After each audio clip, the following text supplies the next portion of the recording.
All right, shot time. We got liftoff. Mouthpiece included. Don't forget to bring your mouthpiece. Mouthpiece included. TATN. Hold on. Yeah, going a little too fast there. Take it back. Yeah.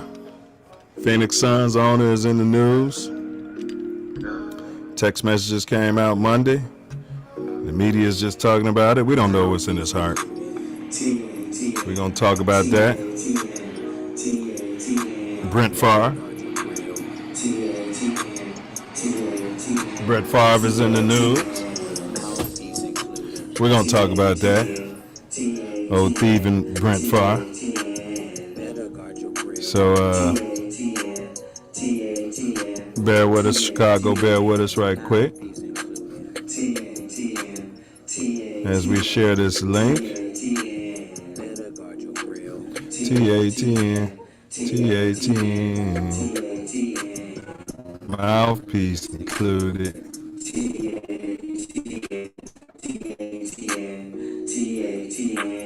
Better got your grill.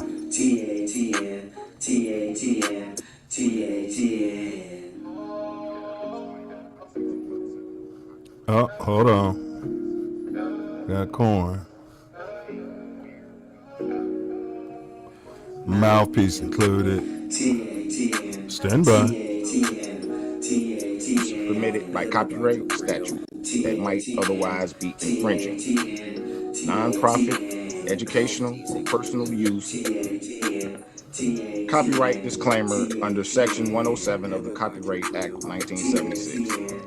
Allowance is made for fair use for purposes such as criticism, comment, news reporting, scholarship, and research.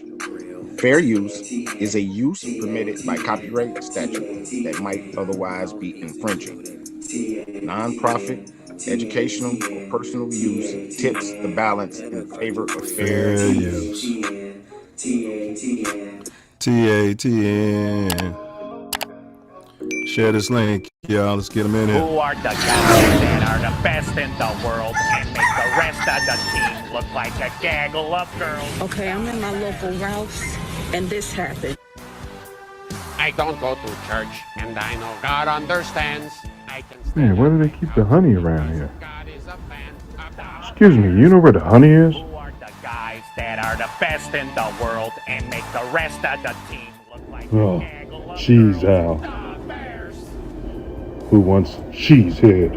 I don't go to church, Fudge and I packers. know God understands. Packer I week. can stay on my couch because God is a fan of the Bears.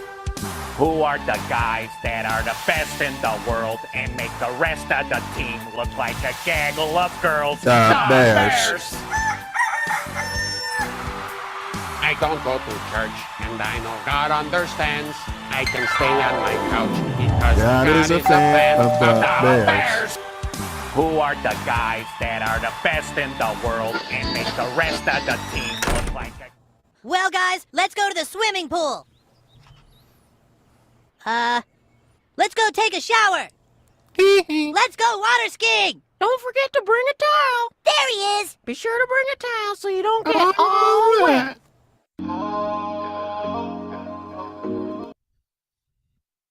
Yeah, buddy. Welcome to Mouthpiece Included. Silverbacks are in the building. Mouthpiece included. This is where we talk politics. That's sports fused with politics. You know, a lot of people don't like to talk politics, mix politics with their sports. If you don't like that, get out. Because that's what we do here. TATN. Tonight's show, bear down. We got a report. Both the hosts today predicted that Bears victory. Y'all might have thought we was being homers, but 1-0. We're going to skip over the Bulls segment today, but we will talk those Sox, those surging White Sox getting her done. And we got some weekly hot topics lined up for you. I don't know if the co-host got a booger of the week. I couldn't find one. Guess that's a good thing. And then we got the hottest topic. We're going to cover the NBA team owner of the Phoenix Suns. We're calling him Sad Sarver. We don't know what's in his heart. But was the NBA's punitive measures sufficient? So let's get that Big Ace in the building. TATN, TATN, TATN. What up, fool? How was Vegas, man? Vegas was Vegas. You know, it was hot temperatures in Las Vegas. Snuck in there in the 90s. Before they were in the team during the day, but man, I'm having trouble hearing you all of a sudden. I wonder if that's just on my end or on your end.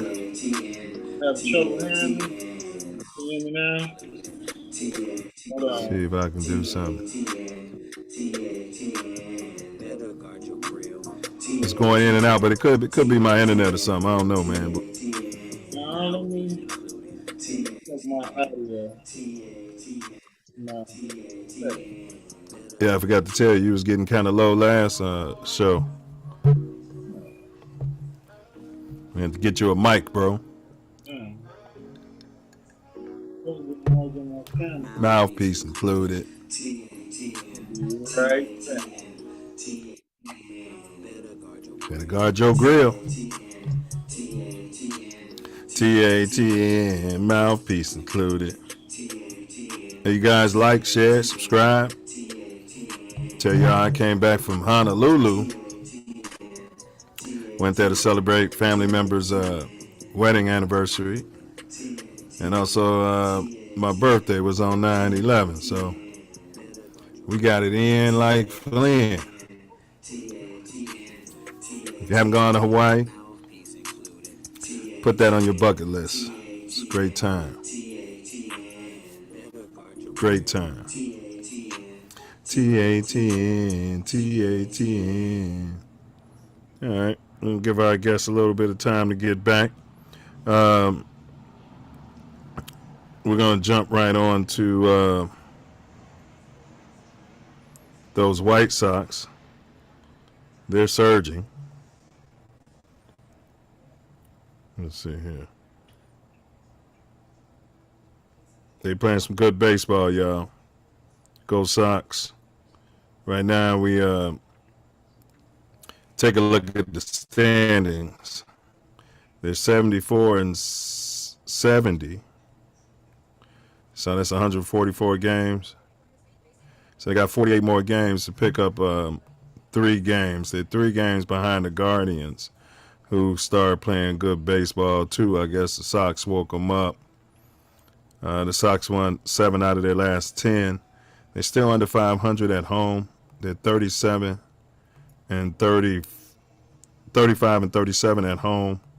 And they're 39 and 33 on the road, playing good road baseball. So depending on the seed they get, I guess that could be kind of good, that they're playing good ball on the road. Check, check. What up, fool? Microphone check 1 2. What is this? Yeah, I got you now. Good. I don't know what the problem is, but microphone will be on the way. Oh, sweet. Hey, so yeah, you was in Vegas burning up. I was in Hawaii with that pleasant weather. Pleasant? Yeah, pleasant, bro. What was the average temperature there? Man, I didn't even look. But man, it'll be raining on one part of the island, not raining on the other. Then it'll stop. It'll rain for like 5 minutes. Never rained on me though. Never rained on me, yeah. Yeah. I didn't have that. I had that luck as well. It rained every day in Vegas, which is strange in the desert. But it would stop when it was time to head out, and the sun would pop up, and had a great day. Yeah, it gets steamy in Vegas after the rain, boy. Yeah, but it was good. Yeah. saw a couple of rainbows. I guess the LGBTQ alphabet people would have been happy to see that. Huh? Absolutely. Yeah. Shout out to Wow. So, yeah, bro. But I jumped into it. I started talking about the Sox. They're 3 games back still, but they're 74 and 70. Okay. What you got? What you got on your White Sox, bro? Let me see the jersey. Proper tie of the White Sox. Yeah, He's owned by Jerry Reinsdorf. yeah. That my boss. My owner. No. That's what the players say, my owner. Hey, the NBA said they're gonna move away from that, man. They be watching Mouthpiece included. But go ahead, bro. Yeah, they moving away from saying owner. Oh, finally, it's 2022. Right. The White Sox are competing now. They had a come to Jesus meeting with the interim manager, Miguel. He told him that, hey. Is Miguel some sort of Hispanic? Yes, he is. All right, they got the thing for Hispanics. Go ahead, bro. Yeah, but he was a bench coach. He was probably running the team. He was waiting for your boy to step aside. But he told him, hey, if you want to be here, be here. If not, get the F out of the organization. We should be here to play baseball. You guys are, doing your thing. Coming to work when you want to come. Well, not when you want to come to work, right. But they would come there, minutes before or the start of practice. But and now they're coming early. They're staying late. They're there like they want to win something, which they weren't doing with the previous manager. So, well, it's like when your grandparents were watching you and you were younger. You can get away with certain things you couldn't get away with your more wily parents. Yeah. And the word on the former manager is that he wants to come back, but he's got a problem with the ticker. And the doctors are telling him that he needs to. He doesn't even need to watch the games. He had a pacemaker put in before the start of the season, and they were doing adjustments on him. He had to go step away from the team to get the ticker adjusted. And he's still trying to come back, and I get clearance from his doctors. I guess the White Sox doctors, and all he needs to do is chillax, relax.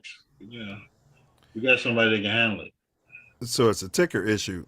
Yeah, and I'm sure the White Sox don't want him to drop dead in a damn dugout. No, that won't be good for business. No, not at all. So, but he's an ornery old guy. Figures it's his team, and he's got to do whatever it takes to get back. But yeah, they're playing $700 ball now. They won 7 out of the last 10. We got a bunch of games coming up against the Cleveland Guardians and the other team, the Minnesota Twins, in front of them. So if they can get hot and start beating those teams, you're looking at possibly making it into the playoffs. Playoffs? Are you kidding me right now? Playoffs? As a division winner, if they really get hot. So these guys are playing. Well, the pitchers have been coming on, man. The starters. Well, it's based on what I've been saying all season is them getting healthy. And, guys are getting healthy. Pitchers are getting healthy. Position players are getting healthy. And they believe in what's going on right now as opposed to what was happening before. So, and Abreu, I think he's getting the not the flaxseed oil, but the deer antler spray. He's starting to hit for pop again, bro. Yeah. And you're looking at getting Tim Anderson back soon. They're in a perfect position to go on a run and make it to the playoffs. Maybe as a division winner, and then get hot and go through the playoffs. Maybe get to the ship. So I wouldn't rock the boat if the White Sox are concerned and bring Tony La Russa back. I know Jerry's got this loyalty to this guy, but damn, didn't you hire a general manager? What kind of stones does he have? Tell that guy to sit his ass at home in Arizona, get in his rocker, watch the games on television or not. Just watch the highlights and let's win. Well, the Guardians, you know, and the Twins had their chance to run away with it, and they didn't. Mm-hmm. You know, but the Guardians are 8-2, so they heating up too, bro. Hey, well, you got to go in there and smack them in the mouth. You want to win the damn division, you got to go and beat them. Facts. Definitely got to win that series. Definitely got to Absolutely. win those series. Absolutely. All right, well, go Sox. Now, I know you were down on them early Yeah. in the season. Shit, everybody was. They were playing terrible. All right, but that's fine. Let's recalibrate it. Are they going to win a division, or are they going to make it to the playoffs as a wild card, or what? They ain't getting a wild card out that division. And not getting a wild card. So they got to win the damn division. They got to get hot. They got to get super. Well, they're hot now. Now they got to get win them series against the Guardians and the Twins. Yeah, they got to have a winter solstice or whatever the hell, summer solstice or whatever they're going to do, and win these series against the teams that are in front of them. I mean, sweep them so they can make it to the playoffs. Well, it's only one team in front of them. They a game and a half ahead of the Twins. They 3 back on the Guardians, who are in first. So the Sox got second place, which is pretty good because they've been riding in third all season. Yeah, but the Guardians are, like you said, they're hot. So, you know, you got to go smack them in the mouth. You got to win as many games as you can. You have 144 with 18 games left, 74 and 70, I think you said. So. Oh, yeah, that's right. I had the wrong number. Yeah. I forgot it's only 162. I was thinking 182. Yeah. So 144. They only got 18 left. Yeah, they got to win these series, bro. Mm-hmm. So La Russa going to try to ride in on his white horse in the playoffs. He's going to try and step in like Willis Reed and and set him up for the win. I just stepped out for a little while, having a couple cocktails. Now I'm back. And we're going to win the whole damn thing based on my experience as a major league manager. No. Let Miguel do his thing. He's got these guys doing their thing. Now he can yell at them and talk to them in Espanol and get them fired up and do whatever the hell he needs to do to win. So don't rock the boat. And if you're wearing a Depends diaper, you probably shouldn't be in the dugout. That's for upper management. You can get there next to La Russa and Mother McCaskey, and y'all can sit there together. Yeah, just like the players that go on injured reserve for the rest of the year. If you get a damn ring, he gets one too. And say he's the World Series manager, whatever the hell he used to tell himself to stay away from the damn team until we play our last game. Well, if the Sox do win the division and La Russa retires, do you hire the interim or do you go out and get somebody fancy? You get if they win the chip, you definitely hire the interim. But I mean, the interim. I think if they win the division, I'm hiring them. Okay, I'll go with that. Yeah, they're comfortable with him, and you know, he would guide them to the division after a mediocre season. So. Right, but his record as a manager would be stellar. Yeah, after 2 mediocre seasons, actually. And from what you said about, hey, y'all got to get to practice early and leave late, damn it. Yeah, and if I like that. They understanding that with their current manager, leave him there as the manager and don't rock the boat. I mean, you know, you can go out and find somebody that's currently a manager, or they're all going to be retreads, anybody they bring in. Exactly. There's nobody in the organization they're looking to bring up. So why don't you make your bench coach the manager and win? I mean, the last coach that you had that won a World Series spoke Espanol and had the players playing at their highest level. So I would go that route again. Okay, all right. Now, you know, Ozzy with the – so does this guy speak with a heavy Espanol drawl, or does he have some sort of – Yeah. He speaks Spanish. I mean, yeah. He's – and the players like him. So they respect He's got a heavy Spanish accent? Is it heavier than yeah, I mean, he doesn't speak to the media much, but yeah. Is it heavier than Ozzy's Ozzy trying to speak English? Yeah. It's pretty similar. Wow. Yeah. Well, I'm going to retract my previous statement about not hiring the interim. All right. Need somebody can go out here and speak the English out there. You want another drunk? I mean, alleged drunk in here that can speak English and Yeah, I just need somebody that can speak English, man. They can't manage the damn team when half your team. Yeah, you can have that guy back on the bench being the bench coach doing all the work, but I got to have somebody who can convey the messaging to people like me.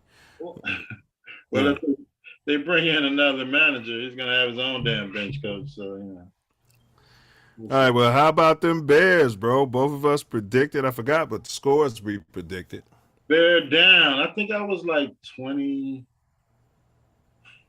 and 27-21, something like that. Yeah, I know I had 17 in the pitch. I think I might have said 24-17 or something like that. Yeah. Well, yeah, we predicted a victory. I mean, the line was 6.5. I told you to bet on it when you went to Vegas. Although you don't have to go to Vegas to bet no more. I told you, man. Yeah, I did, but I did a parlay and picked the over and screwed my damn bet over. Oh, on the points. Yeah. Well, you didn't know it was gonna rain. Yeah, that's what it was. On that horrible field, we already got a horrible field, and it was coming down like cats and dogs. Yeah, they put in new turf. They said the turf held up with all the rain, even though it wasn't draining. So they was skirting the water off to the side the best they could. Well, I was concerned a little bit, man, because we weren't matriculating no offense, but the defense was balling in that first half, keeping it tight. But I was a little concerned that with our system, everybody running hard on every play, I'm like, man, they're going to be tired in the second half. But they've been working them boys all preseason and camp. Them boys look good, bro. Coach Flu said that's how we practice, so that's how we damn play. And that's how they play. They brought out the peanut punch in the first quarter to stave off a touchdown drive. Who did the peanut punch? I missed that. Jalen Johnson. Debo Samuels caught a ball and was, he was running, and Jalen Johnson came in and peanut punched it out of his hands, and the rookie Brisker out of Sandusky University recovered the fumble. The thumbs up you. Yeah. Yeah. All right. Well, that's good. Because the game was at 7 a.m. in Hawaii time. Yeah. Well, it was 10 in Vegas, so I want to cross. Well, I'm used to that being on the coast, but 7, bro. I had me a beer. I got down to it because they had it on at a restaurant/sports bar. So I got there probably like 7:15. The game started at 7. You know what I mean? Yeah, I mean a beer. I'm like, this shit's weird. Feels like college. Beer for breakfast. When the band used to strike it up at 7 in the morning. Yeah. When you're in the 6-pack. What the hell are they playing all that damn music for this early? But yeah, I got you. So now your boy Justin Time was struggling, man. And guess who called me? Diesel called me at halftime, bro. Ragging on Justin Time. I'm like, bro, it's a monsoon going on out there. Yeah, I'm like, both quarterbacks are struggling. I'm like, man, it's halftime, bro. It's halftime. Right. I'm like, man, there's plenty of football left. And I was like, man, you would call me while this guy's underperforming, right? Right. Second half came. His numbers, he's 140 rating in the second half. I still ain't heard from him. He call you back? No.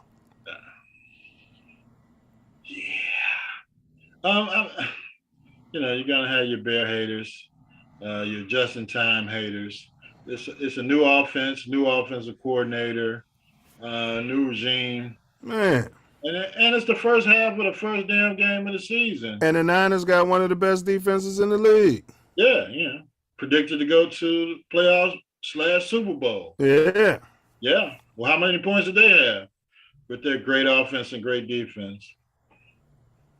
Yeah. So I got some numbers for you, bro.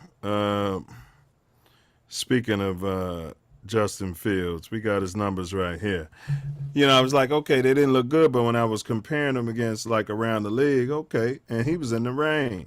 Yeah. So he had a 47.1 percentage completion. He only threw for 121 yards.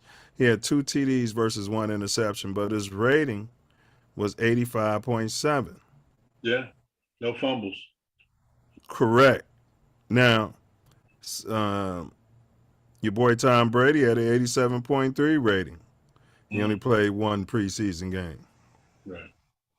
And Aaron Rodgers had a 67.6 rating. So when you look at it, yeah, it was that high, yeah. But if you look at it, and he got hit 9 times, I thought Justin Times played pretty good. And you look at the fact that the Bears worked their team in the preseason, and I saw it. They looked a lot more prepared in game 1 than they have in the last few years, bro. Absolutely. They practiced the scramble drill, which resulted in the touchdown against the pass through to. We talking about practice. Go ahead. Practice? The pass he threw the Pettis. Not the game. Not practice. The pass he threw to Pettis came out of the scramble drill, and going back to the preseason, Justin said he liked this guy because he always is where he's supposed to be running the routes. So him scrambling to the left, all the defensive players going to the left. So he trusts them. Yeah, he trusts he's going to be where he's supposed to be.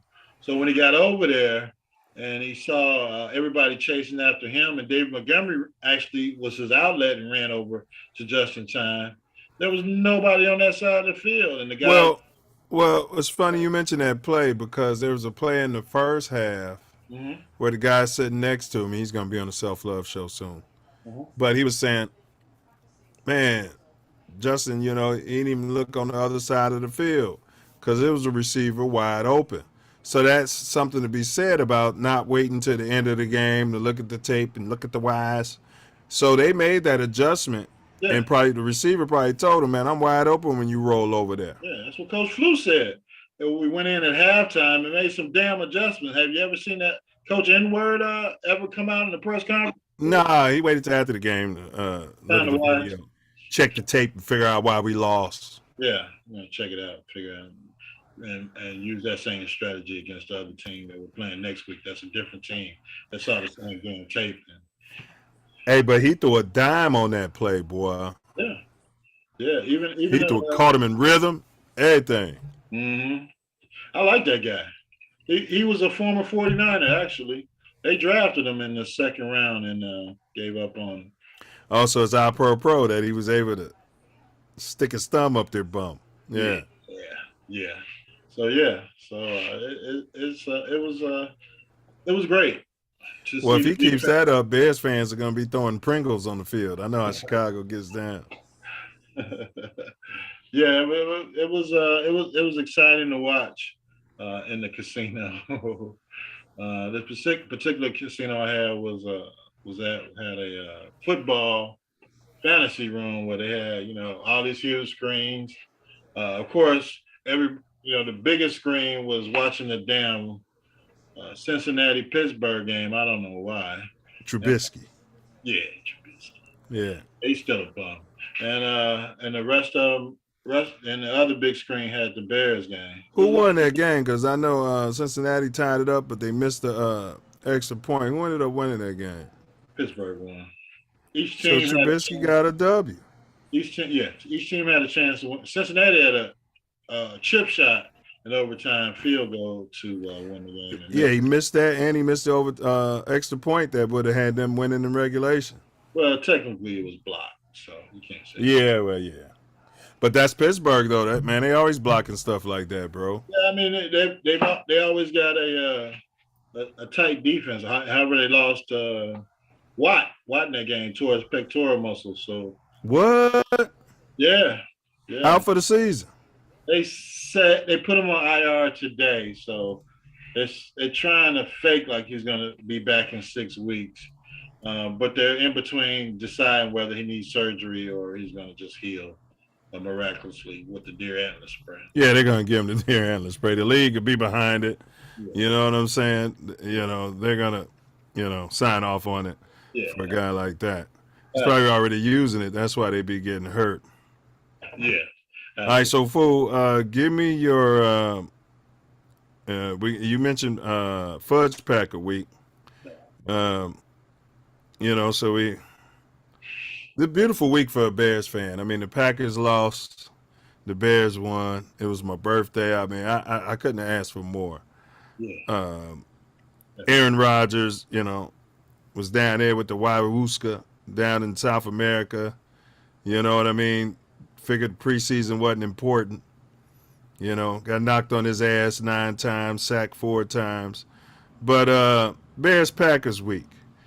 Give me your overview on what's to come, and then give me your prediction on the game, score and everything. Overview: Bears defense. They're gonna have another good week. I think their strategy last week was to make the quarterback beat them, which they did, and he didn't. How are you going to bring a rookie quarter? Well, he wasn't a rookie, but he's basically a rookie quarterback in the Soldier Field, first game of his season, and your arrogant self got a seasoned quarterback on the sideline playing second string who's happy to take the checks until you realize that this kid's not going to get it done. Maybe not this season, but I believe that the Bears will pound the Packers defensively. The Packers' strategy, of course, is going to be to run the ball against the Bears and let Aaron Rodgers do his thing. But Devontae Adams is gone. Those guys you got out there, they're not all pro. And we got some DBs this year. We got some safeties. We got Eddie Jackson back, who made a big interception for the Bears in the San Francisco game. And, they're playing a lot of continuity. Quinn didn't do much, but, take care of his contain. And he didn't get to the quarterback, but he did what he was supposed to do as a defensive end. And, I'm predicting another Bears victory. It's going to be a tough game because, of course, it's in Green Bay. You're playing against 11 plus how many officials they got out there? 8, 9 officials. But I'd say the Bears, if they progress in their offense like I think they're going to do. The Packers don't have a defense like San Francisco. So I think the Bears will be confident. They're going to ram that thing right down their throat. And this game's going to end up 28-21 Chicago. You got to go out there and punch those fucking Packers, excuse my French, P&E kids out there, in the goddamn mouth. And look, this is a disciplined team. I want to see a flagrant 15-yard penalty on the first play of the game. This is what I want. I want to send a message. Yeah. Now, we do have advantage. We got their former quarterbacks coach, so we should know some of their tendencies. He coached Rodgers. We should know some of Rodgers' tales. Yeah. I love this defensive coordinator, the brother. Yeah. Love him. You know what I'm saying? He's prepared for the game. And their center is the former center, honorary captain this week, Lucas Patrick. Yeah. Packer. Yeah. Honorary captain this week against his former team. Yeah. Now, everything they've been saying, as far as, don't pay attention to the media, don't get caught sleeping on the Packers. I'm loving, how they prepare. So, we're going up to Green Bay. Rodgers is on Iwuska. He's basically in his second preseason game. Mm-hmm. He's not in rhythm. They line ain't in tandem. No. The receivers are dropping balls. Oh, yeah. Yeah, I would have took that guy that missed that first touchdown. I took him right on the sideline and cut him. Yeah, I would have got him a job at one of the cheese factories. They got cheese factories in they got actual cheese factories in Yeah. But here's what I expect. I expect Justin Fields Start writing these down. Okay. I expect Justin Fields to throw for 300 plus yards. Okay. Got to get rid of this pen. It's leaking. It's a matter of time before that ends up all over the place. Yeah. All over your brand new outfit, white outfit. All right, 300 plus yards. Okay. I got him at 3 TD passes, 1 rushing. And I'm going to go with the Bears 27 and the Packers 20. Okay. That's what I'm going with. And I'm standing on that. I know it's a road game. I know it's Green Bay.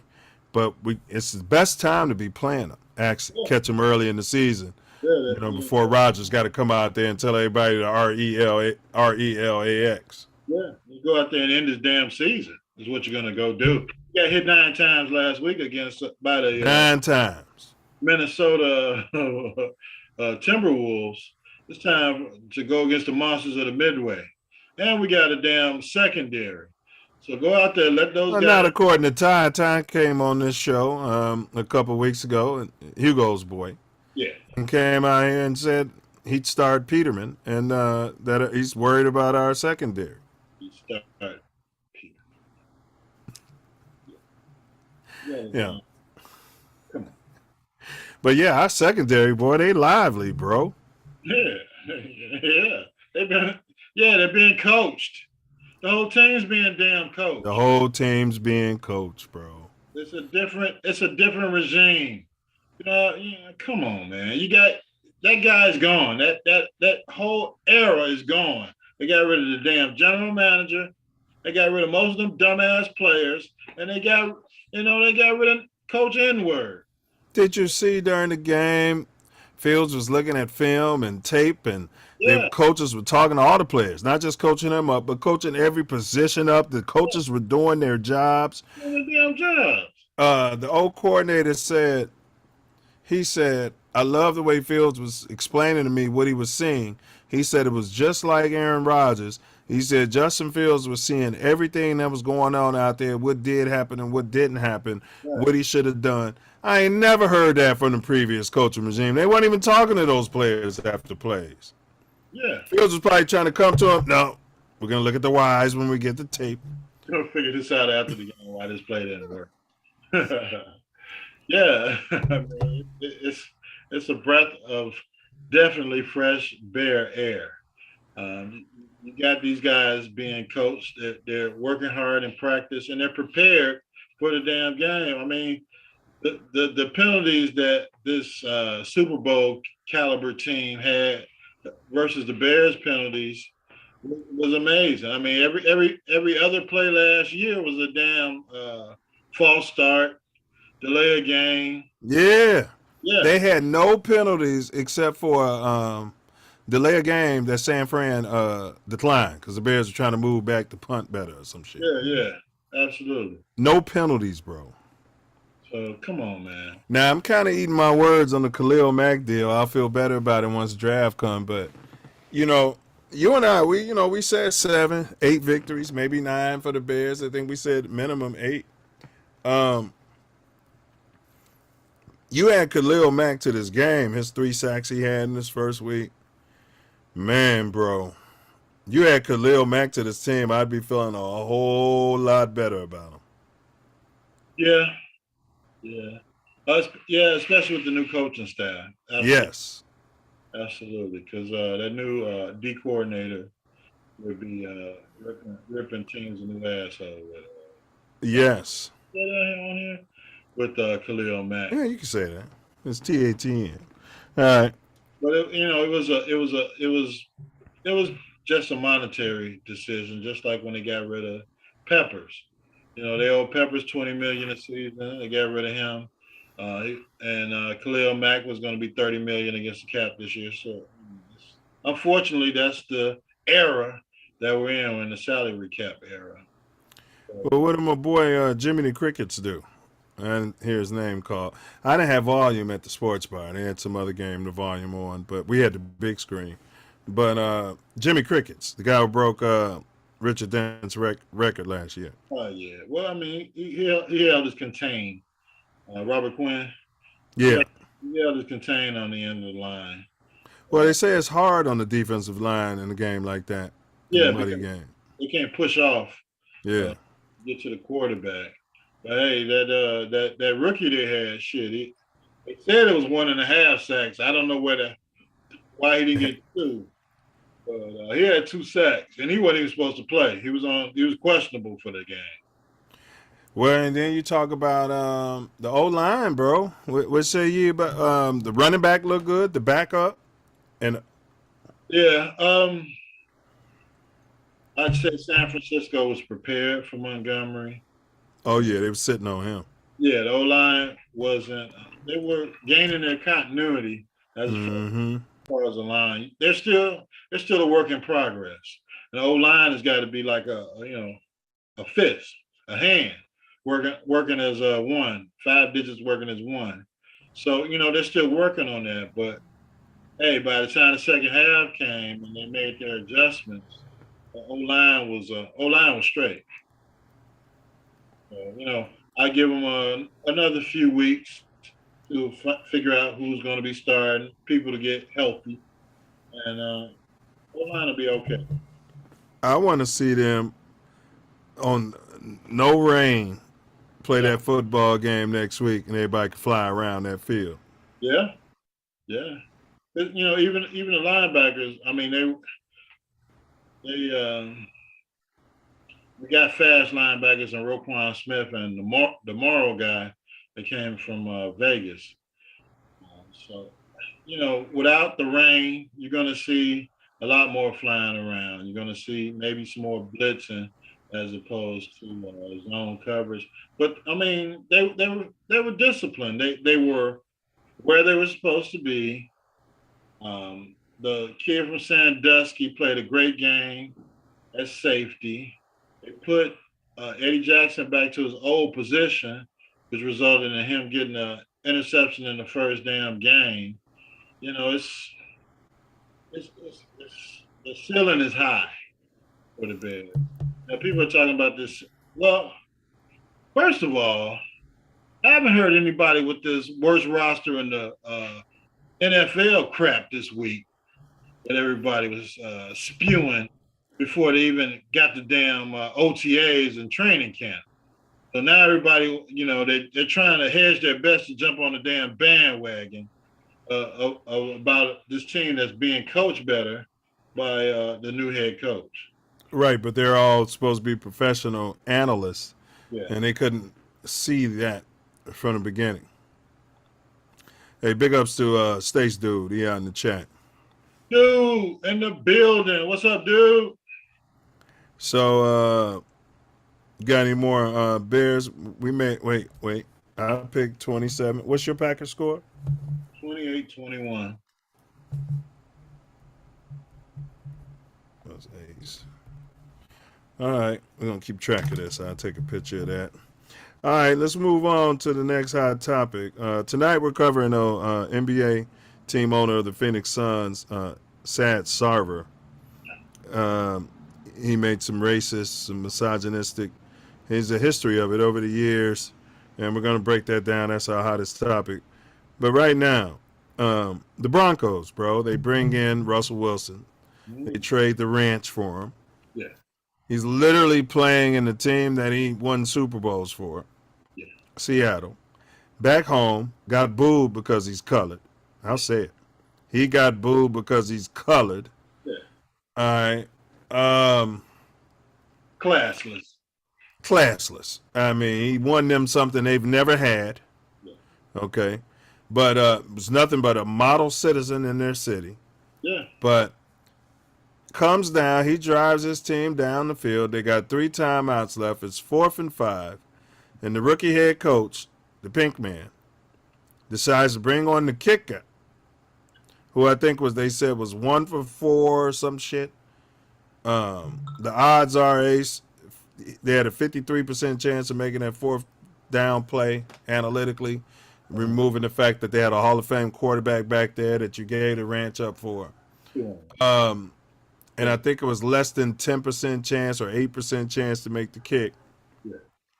You bring this kicker out here who's never made a kicker that long, and for over 60, he was like 1 for 8. You run all the time down that's left on the clock, and then you call a timeout and run him out there. Give me your thoughts. I'll tell you what, I'd have fired that fucking coach. But go ahead, give me your thoughts. Great. Contract's probably about 4 or 5 years, 25 million. Guaranteed. Yeah. So if you fire him there, you're leaving $24 million on the damn. He's a monkey. You pay your quarterback $265 million damn dollars. Yeah, I forgot about that. And you bring out a damn kicker that's probably making $1 million and tell him to win the game. A quarterback who was hot on that drive. They was moving the ball.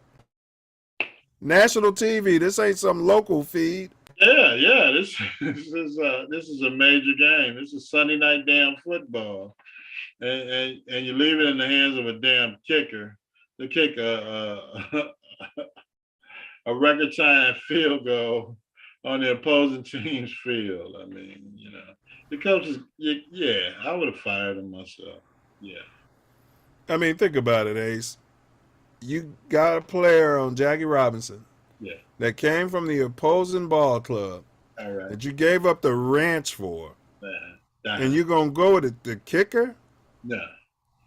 I'm assuming that the coach believed that was a safe choice. I'm sure there was a coordinator or somebody in the box or television would have told them that the higher percentage was to go for because they don't need the time. So call a timeout, get a play that's going to get you 5 damn yards, 6 yards. I wouldn't even call the timeout. I would have called a play right away, had 3 timeouts left in case we didn't make it. Yeah. They're going to run the ball, call timeout. And then you work the sidelines, and you can get a 65-yard field goal attempt at the end of the damn game if that's what it came down to. Yeah, well, that's what they had 3 timeouts. That's what makes him a rookie head coach. He can take those timeouts into next week, and he'll have 5 in the first half next week. Then some bitch used them after they blew them. So now Stephen A. Coon almost made Booger of the Week because he's putting all the blame on Russell Wilson. I didn't do it because, Russell came out, said all the right things. He's a Hall of Famer. Come on. Yeah, but Ace, as a Hall of Fame quarterback, bro, I'm telling that coach, SMD. Yeah. Well, I mean, during the game, I mean, you gotta go. SMD, coach. Timeout when the clock is running. Timeout. You got to go over there. You do. But Stephen A. was putting all the blame on Russell Wilson, and that's why he almost made Booger of the Week, but I didn't want to pull the trigger on that because there's no way you could, Russell's always been a team guy. He's going to do what the coach says. So it's not in his character to pull that. But you ain't doing that on Aaron Rodgers and Tom Brady ain't running that shit. No, we're gonna call a timeout and try and keep the 60. And at least you're gonna see me over there fighting with the fucking coach, bro. Yeah. Now, if they had been playing in Denver with the high altitude and the thin air, maybe. Right. You got your kicker out there on the road. On the road. First game of the season on national damn television, go out there and win it. Win it for us. Win it for the Gipper.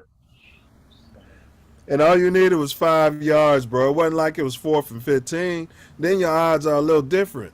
Yeah, then you can start running a couple plays. You can maybe hit another 10-yard out route or in route. You got timeouts. You can do whatever you need to do to matriculate the ball down the field to get a damn reasonable field goal to win the game. But you basically told the league, and more importantly, your offense, that you have more confidence in this guy making a 65-yard kick than I do in you guys going out there and getting us 5 yards. Well, they haven't done it the whole game, damn it. So, let's get the kicker out there. Well, they said he was making them in pregame warm-up. Yeah, anybody can make the damn kicks in practice. There's nobody coming after you. Fans aren't screaming. Yeah. And they're definitely booing, and yeah, I mean, it's one of the loudest stadiums in the NFL. So you got your kicker out there in a nationally televised game trying to make a world record damn NFL kick. Come on, man. And you let the time run out like it was a 30-yard kick. Oh yeah, he's money. He was making them before the game.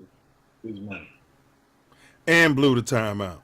Like, in other words, you could have just ran him out there, took the kick, and still had 3 timeouts left to stop the clock if you needed it. Yeah, I think the special teams coach was in his headset like, yeah, he's money. Just whatever happens to him, just call a timeout. Just get him out on the field. Win this game. Let's get on the plane and go home. Hey, you gotta keep giving these guys these jobs. All right, tonight's hottest topic is going to be Phoenix Suns team owner Sad Sarver. We don't know what's in his heart, but we're going to discuss it. Yeah. But we're going to briefly go over this. Micah Parsons, bro. He ghosted Shannon and Skip Bayless on their show. They said that Micah didn't. They said he stopped. So when they announced that, so he was supposed to be like a weekly dude on the show. Yeah. And when they announced it, he tweeted right away how excited he was. Yeah. But then after they lost that game, they said they put special equipment in his house. Yeah.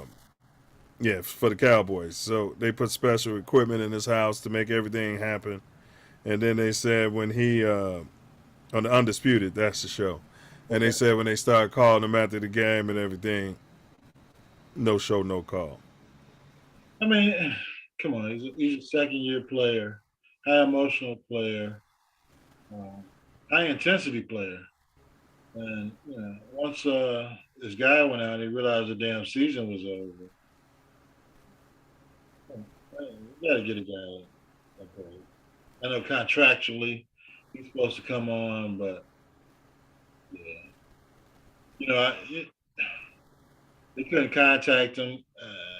Okay, call him the next damn day. Don't go on and say, yeah, he ghosted us. He's upset. He's a young guy, and the season's over. Okay, so if I'm that, then I'm gonna say, look, man, I'm not gonna be able to come on after losses. I'll show up after W's. I got you. He's a professional athlete. He's got to take the losses and the wins the same. He's got to come on and do what he needs to do. But yeah. Well, here's his.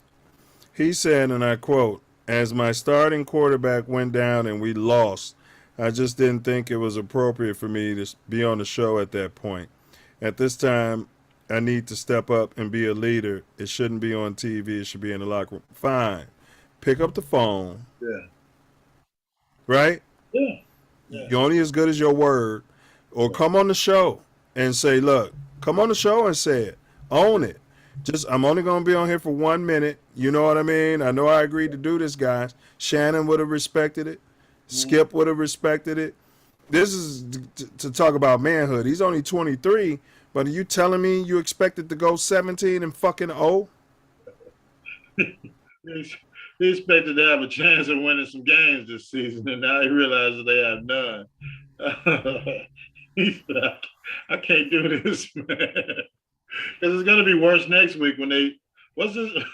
Who the hell is this guy they got backing up? I'm just tripping on the no answer to phone. Bro, that's Bush League. His parents raised him better than that, I'm sure. They did. And I'm sure his agent tried to call him. And, everybody associated with him who talked to him that night told him, you need to go on and do your show. But. Or pick up the phone and tell him what you told the media the next day. That's all. Yeah, he didn't care and they could have explained, we talked to Micah Parsons and we understand. Like, you know what I'm saying? He didn't care about the media that night. You just know they just got embarrassed on national TV, and they're going to get embarrassed probably for the next 8 weeks till Dak comes back, and then they'll probably lose the next game. That next game too. Dak could be hurt as soon as he comes back. Oh yeah. As soon as he started doing them Campbell Soup commercials after not standing up for Kaepernick. Yeah. See, that's when I lost respect for Dak. I was a Dak guy. Yeah. Until he was on the other side of that. Mm-hmm. When he came out and said all that old nonsense, this ain't the place and all this and that. He was trying to get a contract. Right. I think the league's been headhunting him ever since. See, he was on the wrong side of black justice. Mm-hmm. Well, it's coming to fruition for him right now because ankle, and now it's the thumb. They're talking about him coming back after. And they be trying to rack his ass up, Ace. Yeah, well, yeah. Why wouldn't he? He's going to stand back there and throw the ball 30, 40 freaking times. Then you got Zeke sitting on the side. And tote the ownership in the white man's position on the kneeling for police brutality. I'd have something extra special for him if I played on the defensive side of the ball. Because I think there's a courtesy they try to give other black quarterbacks. Yeah. But I've been noticing that the hits on him has been no mercy. Yeah. Well, Karma is a beast. And on his neck. And the Bears go down there and play him. They're talking about they get a bye week after the Bears game, and then they might be back after that. But so we'll probably get him when he's not playing? No, he's not going to be playing. Nice. Well, we already had that scratched in as a W anyway when we went through the schedule. Yeah, he's talking about 6 to 8 weeks, but come on, it's going to be about 10, 12 weeks. It's going to be. Yeah, I was with my family, and I was talking about how we predicted the over. And they was like, how? So I pulled up the schedule, and we went through them game by game, and they all had them at 7-8 victories. I'm like, that's how. That's right. You know what I'm saying? We got different coaching. We got a different culture going on. Man. They're being coached. And they got some depth. And a favorable schedule. Yeah, they're playing a non-playoff schedule, so they're going to go out there and slap some teams around. Probably the toughest games will be in the division. And then, I'm not talking about. And the bottom line, I think we got more faith in Fields than most people do. Well, just in time. People listen to the media. Yep. They believe that he's a bust after 1 year playing for an idiot as head coach. For an idiot. Yeah. So if that's your mentality or if that's your football perspective, then think what you're gonna think. But we got a coach that hired a coordinator that understands quarterbacking. Yeah, and we got a coach that understands how to get a team prepared to play for a season, as opposed to a guy that wanted to be their friend. We need these guys to run out of bounds and preserve themselves for the next play. Yeah. We're not going to take the preseason seriously, and we're not going to bust their ass in practice in OTAs because we want these guys healthy. And we should say it, they're going to be pulling hammies. You see all these players after the first game, they coming up ginger because they ain't been playing. They haven't been playing. They're sitting on the sidelines, they're sitting in the cold tub after watching other players practice. And, we get to the first sitting in the cold tub, huh? Yeah.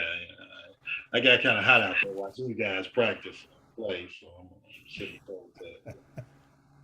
Standing on the sidelines made my hammies a little tense, stiff. Yeah, get myself together. All right, tonight we got Phoenix Suns owner Sarver, and he's racist and misogynistic comments.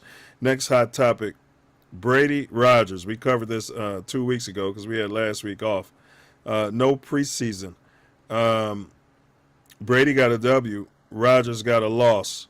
Go ahead and give me your commentary on that. Do you think preseason may have had the lack of a preseason, although Brady played one game, but his numbers stunk. I just read his numbers, but do you think this affected the game?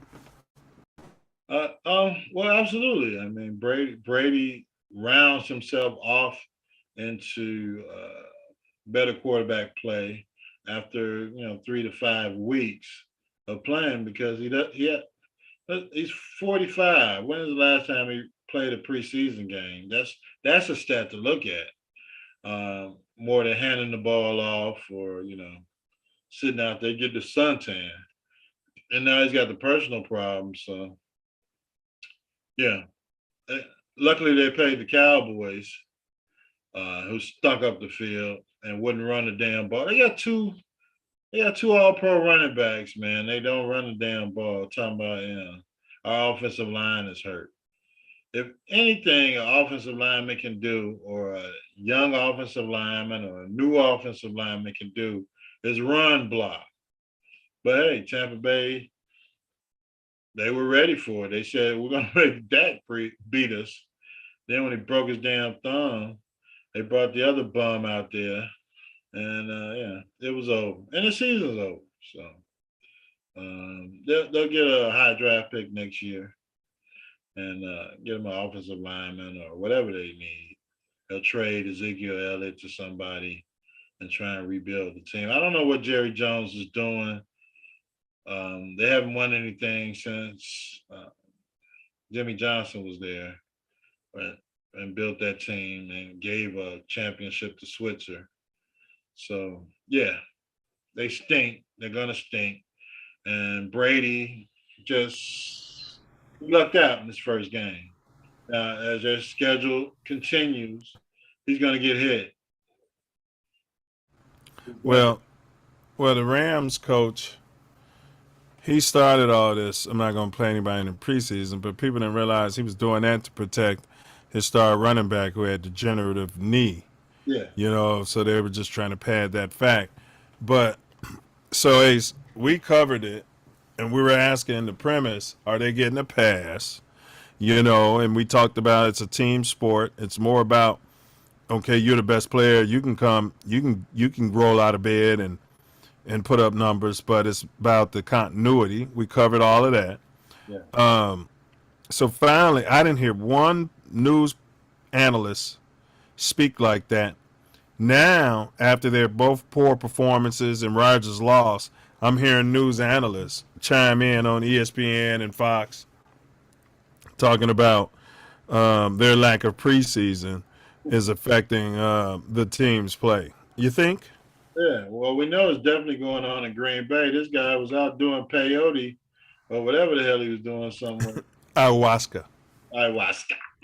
And he's come back with a whole new group of receivers. New receiver, right. So when Justin Fields was throwing the ball on his own time to his receivers and getting the timing, he's out in South America somewhere. Exactly, that stuff matters, man. Absolutely.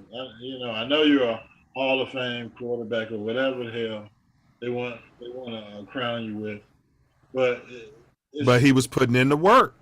Yeah, but now he feels he doesn't have to. Because he gave him a shitload of money.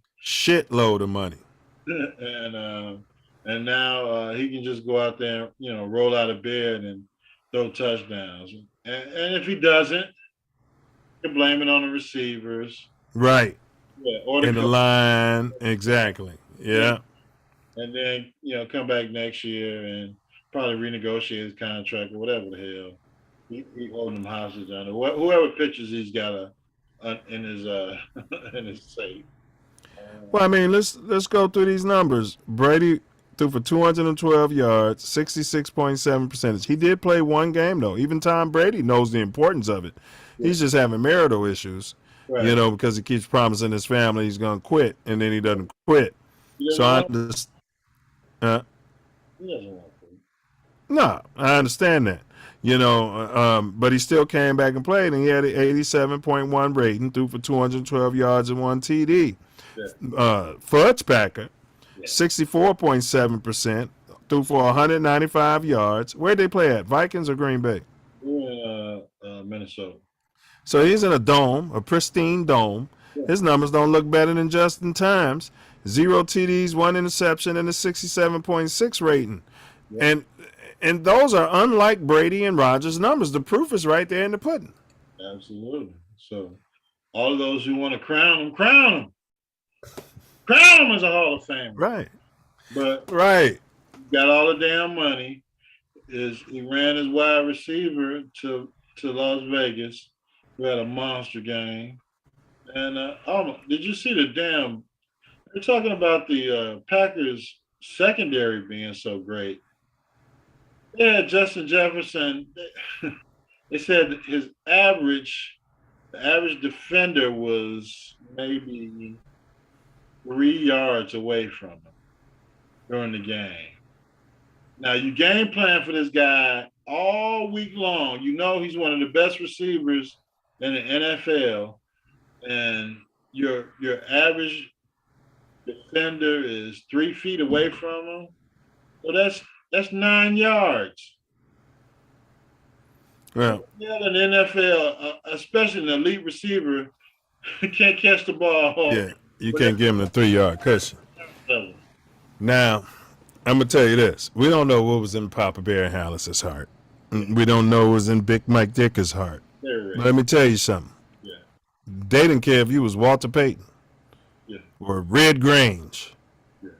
You ain't missing preseason and OTAs and expecting to get on this field. They didn't care if you was Gale City. No. Yeah. But the difference is, Walter Payton had his own preseason before the preseason started. Correct.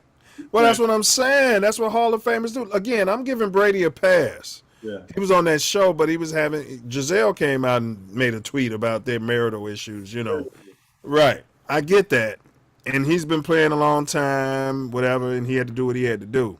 Aaron Rodgers is single. Yeah. Yeah. He's got to work those guys. You can't not work with these guys and then come out and have a press conference talking about they got to catch the damn ball. Exactly. And the Lions got a block, and you ain't been working with them guys to know the Lions, Tennessee's, none of that. Right. The top offensive linemen are hurt. And you lost your top receiver. It seems like you'd have been in there working with that new number one, bro. Should have been your first priority after getting all that damn money. Yeah. But the point is, we covered it 2 weeks ago. The media ain't all over that if he was some sort of colored. Oh no, it'd have been why, if it was Warren Moon when got the pay and he went and did some drugs. Yeah. Down in South America, got a big fat check and missed the preseason, and then performed like shit in the first game. Yeah. Exactly. But Smug Rogers will just say, we just got to work on it. We're going to look at the tape and figure out who's going to take to catch the ball. And, But that guy he threw that first bomb to, he's probably not going to play for a while. He's definitely not going to be definitely not going to be in the top of the depth chart. Well, somebody drafted him pretty high though, man. So he's going to play. Yeah, well, now when the Bears bang his ass around. Yeah, he's going to play. But I hear you. Yes, all right, but enough of them. So tonight's topic, the hottest topic, is going to be NBA team owner of the Phoenix Suns, Sarver. He makes racist, misogynistic, sexual harassing statements over some years, and we're going to cover that at the end of today's show. You guys like, share, subscribe. Appreciate your support. Next hot topic. And Ace, give us a update on the score for Thursday Night Football. Next hot topic. Here's something in there talking about. Imagine if this was Lovie Smith's son. Britt Reed, Chiefs assistant coach, and Andy Reid's son, DUI plea. Okay. Reed, the 37-year-old son, we're not talking about a 20-year-old Ace. The 37-year-old son of Chiefs head coach Andy Reid had been scheduled to go to trial on September 26. He had faced up to 7 years in prison, but the plea deal means he now faces a possible sentence ranging from probation to 4 years in prison. He entered his plea in Jackson County Circuit Court in Kansas City. Investigators said Britt Reed was intoxicated and driving about 84 miles per hour when his Dodge truck hit the cars on the entrance ramp to Interstate 435 near Arrowhead Stadium on February 4th, 2021. So he's probably drinking in the offices, getting paid. A girl inside of one of the cars, Ariel Young, suffered a traumatic brain injury. 6 people, including Reed, were injured in the crash. In court Monday, Reed acknowledged he was drinking on the night of the crash. I really regret what I did. I made a huge mistake. I apologize. I apologize to the family. I didn't mean to hurt anyone. Don Porto, an attorney representing Ariel's family, said they opposed the plea deal. The 5 victims of this crime are outraged. The prosecuting attorney is not seeking maximum sentence allowable by law. The defendant is a prior offender, and you work in this line, Ace, is a prior offender, you know how DUIs go or should go, whose actions caused a 5-year-old girl to be in a coma and seriously injured 3 others. A KC police officer who arrived at the scene of the crash reported he could smell booze and that Reed's eyes were bloodshot, according to court documents. Reed had a blood alcohol level of 0.113 2 hours after the crash. One of the vehicles he hit had stalled because of a dead battery, and the second was owned by Ariel's mother, who had arrived to help. The chief, I don't know why people don't use AAA. I tell people, use AAA, use your roadside assistance. Don't get caught up in that. $100 a year. Come on. Man. On the cell phone. Man, a lot of times it's included with your insurance, and they probably had it. People just don't be using it. The Chiefs reached a confidential agreement with Ariel's family in November to pay for her ongoing medical treatment and other expenses. Reed underwent emergency surgery for a groin injury after the crash. The Chiefs placed Reed on administrative leave. He didn't get fired. After the crash.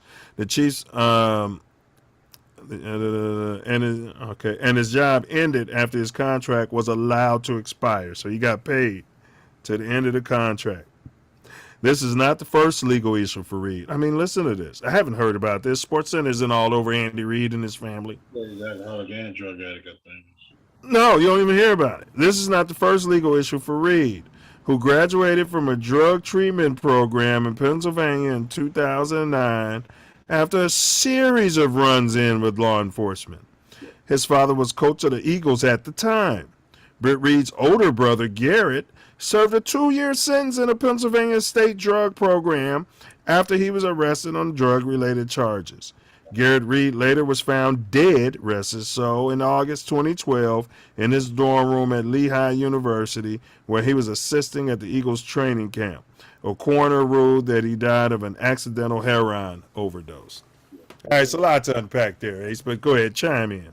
I mean, they've been rich. They've been rich their whole life. So white privilege. Yeah, entitled their whole lives. Unfortunately, it's resulted in the hurt of their family, others around them, and and in this event, all of the people involved in this crash, lives are totally affected. Probably can't work. No, they said serious injuries. Go ahead. Yeah, he's in a coma. This representative of the Kansas City Chiefs driving around damn drunk, who's been rich his whole life. All he had to do is call a cab, or Uber, or limousine to come pick his drunk ass up and take him home. Now the opposition to this, or the story this brings up to me, was last year of the Las Vegas Raiders player. Ah, yeah. Drunk. That was all over world news. Yeah, driving 140 miles an hour.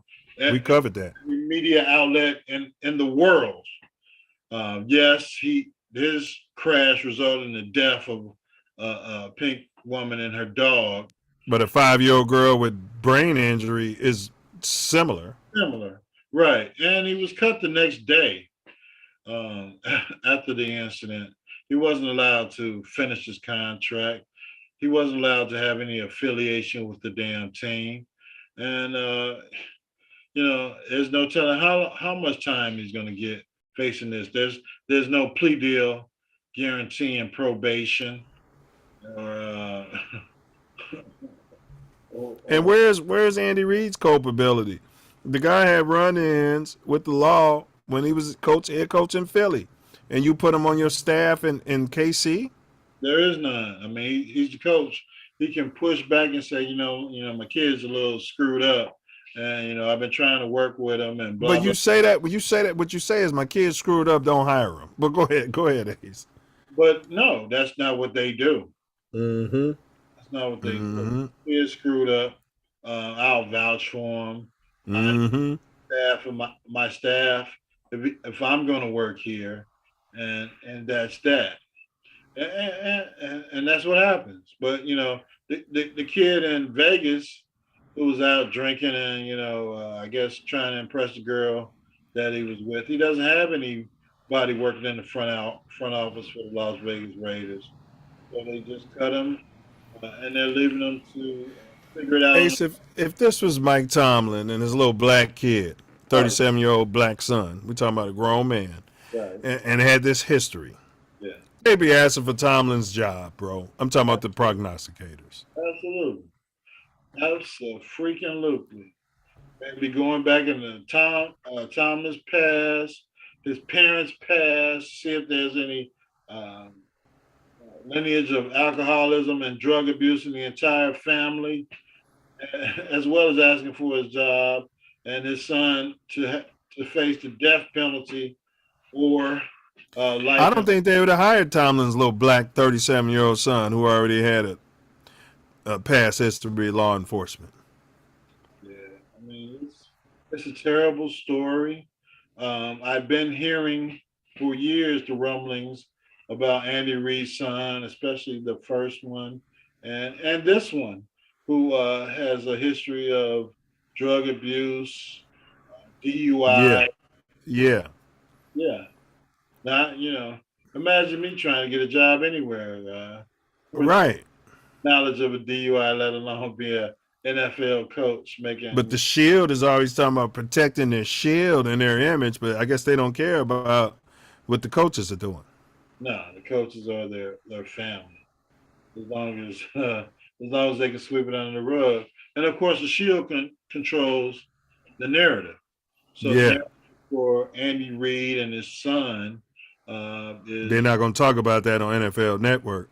Second chance. No, absolutely. He's going to get Adam Schefter ain't going to get the green light to do a story on that. No, he's a young guy. He's pulling himself up by his bootstraps. To figure out what's going on in life and figure out if he can make a comeback in life as a NFL coach. So I mean, it's terrible that these families had to go through this. My question is, how the hell does he even have a license in any state, being a repeat drug addict, DUI offender, and he's allowed to get a license and be an NFL coach? And the worst he can look at is 4 years, which he'll probably be out in 3. But they looking at more towards probation. Hell yeah, they're looking at probation. He's Andy Reid. You want him to retire as a Chiefs coach because you're going to lock his damn son up for 4 years? But 4 years, this is brain damage to a child. From him, he ran into cars that was on the side of the road not moving. Him driving around damn drunk. Side of the road not moving. They said he had a .11 something 2 hours after the accident, so he had time to sober up. Yeah, so he's probably over 2. Yeah. And then you probably called Andy Reid when they took him in and said, "Well, you got your son down here. Give him some coffee. Let him, it's real bad, coach. Well, let's do what we can, to make it not look so bad." And to your point, bro, he could ask the team janitor to drive him to the crib. I don't understand these guys, man. You got all this damn money. This dude I don't get that either. He's had money all his whole damn life. Uber, bro. Take the Uber. Take the Uber, man. He probably pulled it up. Like, it's surging, man. It's going to be $80. His dad's rich. Take the damn Uber, man. Spend the damn money. Tip the guy. Even if you throw up in the damn car, whatever the hell you got to do. Man, pay him $500. Right, exactly. Yeah. You got the money. Yeah. Absolutely. All right. All right, so we'll move past that, but we like to discuss the disparities and how the league is going after us, but then they're letting these drop dead, gorgeous, blonde haired, blue eyed, white guys get away with close to murder.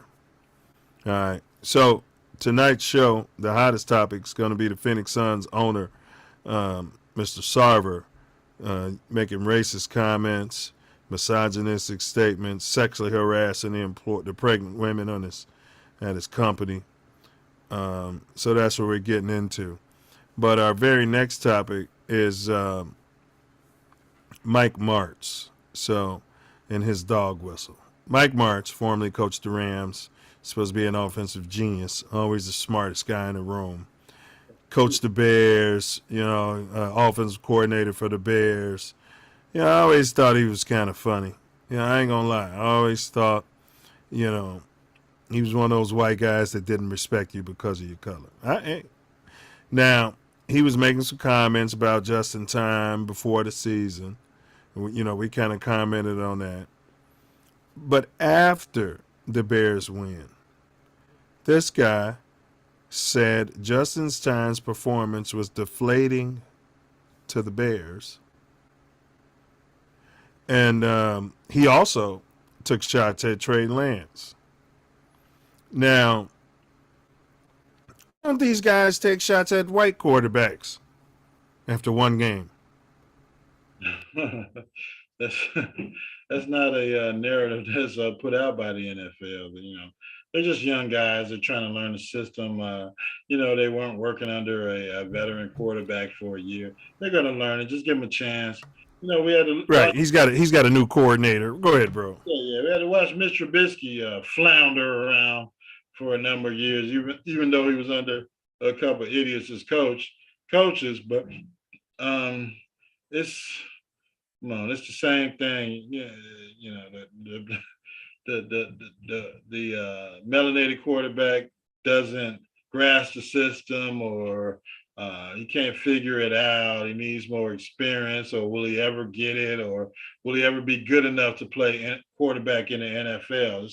It's the same thing from the 40s, 50s, 30s, 60s, 80s, 90s, 2000, 2022.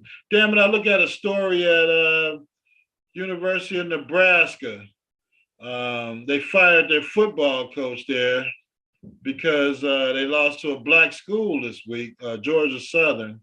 And they fire the coach. They hire a interim coach who happens to be a melanated coach. And it's their first coach in the school's history of any sport of being a melanated coach in 2022. So So they had to lose to a traditionally black school that probably had a black head coach to realize, hey, these guys can coach, huh?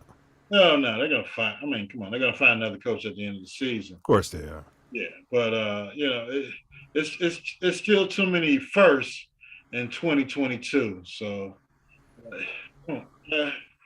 this Mike Marsh didn't believe Kurt Warner was good enough to play quarterback in the NFL. He's in the damn Hall of Fame. So but they call him a genius. I think he scored high on the idiot test. IQ. Idiot quotient test. Yeah. So they've been calling Mike Marks the genius. So he's always smarter than everybody, and he comes out and singles out black people like the typical geniuses do. Yeah. He had a great head coach and a great quarterback and a Hall of Fame. He had Marshall fucking Falk. Yeah, the Hall of Fame quarterback, Hall of Fame running back, and a couple of Hall of Fame receivers. Who the hell can't coach that team? Yeah. Exactly. All right. So small ups to Mike Martz. Mike Martz get the one finger salute. One finger salute to Mike Martz. All right, tonight's show we're covering Phoenix Suns owner Sarver, who's leaking into the news, not being covered. We always comment on these things here on Mouthpiece included. And we're going to talk about this next topic, which is Timberwolves Anthony Edwards, he's colored, some sort of color. He had an IG video. I don't know why these guys don't. He probably was LD. But anyway, Timberwolves guard Anthony Edwards issued an apology for inappropriate language he used in a video he posted on his IG Sunday. In the video, there was a group of truck drivers, 4 shirtless men standing on the sidewalk, and he called them queer. He's of this generation. Yeah. He has to know that. Yeah. And he's a public figure, so, I mean, come on, dude. But that's all over the news. Yeah. Yeah, you can barely hear this damn Sarver story, owner of a damn. Yeah. You got to go searching for that. Yeah. Now, he did apologize. He said it was sophomoric of him. But they always seem to make us apologize. Well, they make everybody apologize. I'll say that. Yeah. But what's your commentary on anything to say that Anthony Edwards? He's a youth. Insensitive comments. You know, these young players in the NFL, all of these professional sports, they have to come to the point where they realize that they're public figures in their cities or even in the city that they live in as opposed to the city that they play in. And comments that they make that they don't think are being recorded or... Well, he's recording on IG. He knows it's live or whatever. That's what I'm saying, Ace. It's not like he's my age and he don't know better. Like, he don't know how that shit go. He's been indoctrinated into the LGBTQ and the pink. Yeah, he might have been drinking, smoking, snorting, whatever the hell he was doing. Yeah. He wasn't in his right mind. So, you know, of course. And he thinks everybody's following him as his friend and they won't out him. Yeah. And they just wait for you to say something idiotic or, you know, off color or insensitive or racist or homophobic. And you're just a young guy, you know, doing your thing as opposed to owner of a team. Who Come on, man. You got to know the history of the league. Tim Hardaway and Mark Jackson can't even get jobs. Right. So Mark Jackson was just saying he didn't even use slurs. No. He just stated his opinion. Yeah. Not Mark Jackson, Tim Hardaway. Both of them. Yeah, they just stated their opinion that they don't, like that. They don't want a melanated opinion. Freedom of speech is cool as long as, it's not melanated freedom of speech. So when is that going to change? Yeah, Anthony Edwards, I would say this, man. You got to grow up, and you got to grow up fast. You just costed yourself a lot of money. Give those white folks a reason to not pay you, and kill endorsement. Boy, they're going to do a number on him and his agent. Oh, yeah. I mean, he'll learn. He's got time to bounce back, but it's a shame that as a young melanated player, he's vilified as opposed to this owner who gets us basically a slap on the wrist. We'll get into that later concerning using verbiage that's not politically correct. Yeah, I mean, come on, bro. All right. Let's just move on. Brett Favre. How much money is he going to get away with? I'm sorry. Well, Brett Favre, he got off. He was involved in a sham, stealing welfare from one of the poor states, Mississippi. Yeah. They let him just pay the money back. He was able to lie and say, you remember this is last year. He was able to lie and say, well, he didn't know anything about it. His name was used and right. So he paid $1 million, but he never paid the interest on it. Never paid the interest that was due, another $200,000. Yeah. This guy's earned over $138 million just off NFL salary. We're not talking about all the Wrangler commercials and this, that, and the other. He's rich, okay? He's living in Mississippi, got his own land, probably paid $2 an acre. Right. So he ain't hurting for money as far as we know. I haven't heard about no nasty divorces or nothing like that. He has had a history of sexual harassment. They let him get away with all of that. Just boys being boys, right? Now I'm going to go through this and I'll stop at certain points. But this is interesting. Now, Ace, these text messages, there's a lady that plead out. She pled out on the federal charges on the sham. And so that's why this information came to light, because her text messages were used in court. Text messages newly revealed on Monday, I just heard about this today, indicate that former NFL quarterback Brent Favre and former Mississippi Governor Phil Bryant, Republican. Yeah. Now you remember Brent Favre was one of those guys, he don't like to mix politics with sports, and when he turns on, he wants to just be white and racist when he cuts on his TV.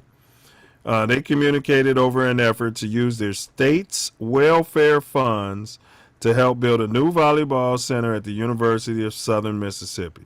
Sounds good, but that's where Brent Favre's daughter was playing volleyball for. According to a report, Favre, Bryant, and others discussed ways to funnel at least $5 million in state welfare funds for the new Southern Mississippi Volleyball Center, which is also his alma mater and where his daughter was on the team.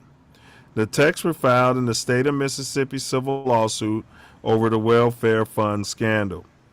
Southern Mississippi's volleyball stadium is not a part of the lawsuit. An attorney representing the Mississippi Community Education Center, whose founder, Nancy New, previously pleaded guilty to 13 felony counts of bribery, fraud, racketeering for her role in this scheme, filed the text messages in court records. You know, these females, they got text messages from 40 years ago, bro. Yeah. They don't delete those threads. Yeah. You remember you texted me this when you was 14? The reported conversations happened between 2017 and 2019 when Favre's daughter was on Southern Mississippi's volleyball team. Favre spent most of his 20 years with the Pac, blah, blah, blah. He said, if you were to pay me, this is what he texted to New, if you were to pay me, is there any way the media can find out where it came from and how much? Although he had no idea what the hell was going on. Didn't know, yeah, exactly. Exactly. That's his text to her. Yeah. Go ahead. Lock his ass up, throw away the key. Him and Kels can be cellmates. Yeah, but wait, free Arkels. But wait, there's more. Yeah. In response, New texted Favre that we never have that information publicized, adding that Bryant, who served 2 terms as Mississippi's governor, approved the plan. Right. Wow, just got off the phone with Phil Bryant. He is on board with us. We will get this done. New texted to Favre. In a text message sent in 2019, Bryant, who was the governor, told New, who was tasked with spending tens of millions of federal welfare funds, bro. You know, they talk about everybody need to pull themselves up by the bootstraps, that he got out of a meeting with Favre and asked if New can help with the project. Just left Brett Favre, Bryant told New. Can we help him with his project? His project. We should meet soon to see how I can make sure we keep our projects on course. Favre, a 3-time NFL MVP, paid the remaining $600,000 he owed to the state of Mississippi last year over improperly receiving welfare money as a result of this extensive scheme. The 52-year-old former quarterback received up to $1 million in welfare funds between December 2017 and June 2018 from MCEC for public speaking appearances that he never made. Mississippi's Department of Human... I mean, how lazy can you be? How much of a criminal can you be? Make the public fucking appearances. He wants to fish. Go ahead, bro. Yeah, fish. Drink Miller Lite. Yeah. while he's still in welfare funds to build a damn volleyball court for his daughter, when he can just, go to SMU alumni, which I'm sure they got enough to build a damn volleyball center. Well, hold it, Ace. That 1.1 million was for his pocket. That went to his personal bank account. The 5 million was for the stadium, and not only that, Ace, he took credit for being the benefactor of that. Yeah, lock him up. What a douchebag! Yeah. Well, we knew he was a douchebag when he was a. We sure did. Yeah. We sure did. Yeah. All right. Mississippi's Department of Human Services filed a lawsuit alleging he did not pay back interest of the 1.1 million owed, which is so he still ain't paid the 228,000 in interest. Yeah, it's gonna file bankruptcy. In a statement to Mississippi Today, which is the paper, Favre's attorney Bud Holmes denies that his client knew he received welfare funds, saying Brent Favre has been honorable through this whole thing. So he perjured himself and on the stand. Correct. Favre, who along with Bryant, which is the governor, has not been criminally charged in the scandal, had previously told the nonprofit news organization in 2020 that he did not have any contact with Bryant about his alma mater's volleyball team.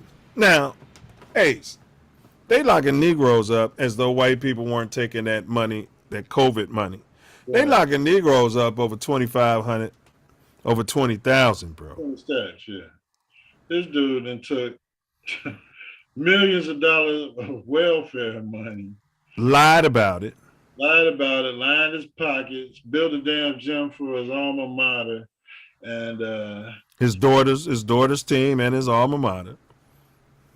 I mean, you gotta lock. You gotta lock him up. Are these are federal charges, right? Yeah. Oh, the FBI. The FBI is involved now. But Mississippi was probably trying to keep it under wraps because they were never going to prosecute Brett Favre. Never. And the governor. Remember the governor? They didn't want to prosecute him either. Yeah. So now the feds are involved.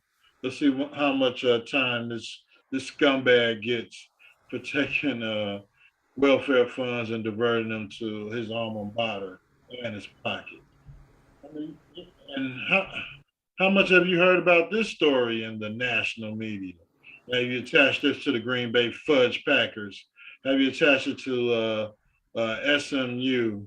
I mean, come on, man. Well, I mean, you're making a good point. One thing about it, man, Shannon Sharp's been on his ass about how his Hall of Fame induction wasn't affected like the way they fucked with what's the receiver played for Philly and Terrell Owens, one of the greatest receivers, some argue the greatest ever. Yeah. Talking about he wasn't a good teammate. Man, he's out here catching for 200 yards a game. What I care about, he's talking to me in the locker room. You know what I mean? Yeah, but scumbag.